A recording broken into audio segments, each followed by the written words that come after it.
Good evening, and thank you for tuning in to Midnight Monologues, hosted by Don Mateo, where we read you short bedtime stories to help you wind down for the night.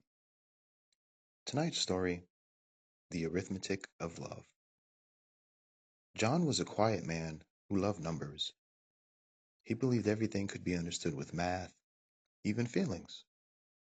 People often laughed, but John kept working on his secret project. He wanted to find the equation for love.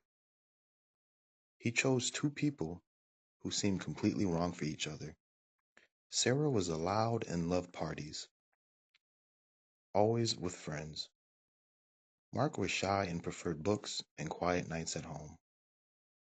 On paper, they were opposites, like plus and minus. John watched them from afar, collecting data. He used very complicated math, the kind with long symbols and many steps, to measure their interactions. He looked at their smiles, their words, even the way they stood near each other. It was like he was adding and subtracting their feelings, multiplying their shared moments, and dividing their differences. Days turned into weeks, and weeks turned into months. John filled notebooks with numbers and strange symbols. He applied equations that no one else understood, trying to find a pattern in Sarah and Mark's lives. He looked at their arguments, their small acts of kindness, and the way they slowly started to spend more time together. That one sunny afternoon it happened. John looked at his latest page of calculations, a long line of numbers and symbols, and saw it. A perfect equation. It wasn't simple, but it was clear. It showed how Sarah's loud energy and Mark's quiet calm didn't cancel each other out, but instead added up to something new and strong. It was the arithmetic of love. He called it the union of opposites equation.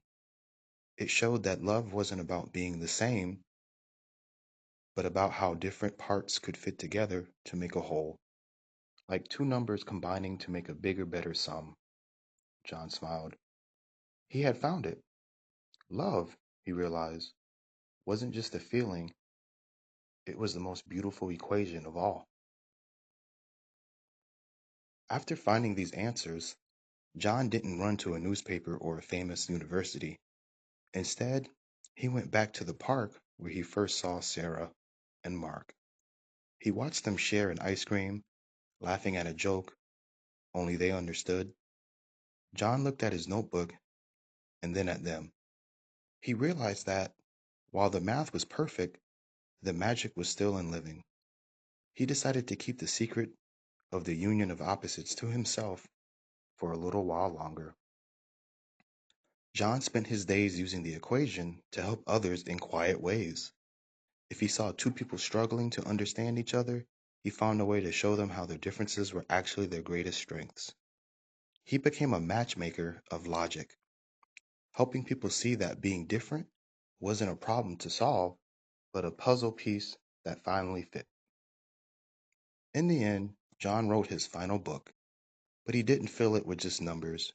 He filled it with the stories of people who found love in the middle of their differences. He titled the last page with a simple thought: Math can explain the world, but love is what makes the world worth explaining.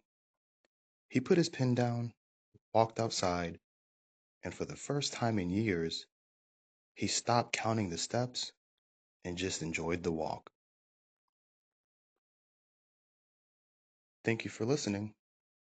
If you are still awake, be sure to tune into our next short story. Good night. This is Don Mateo, Midnight Monologues.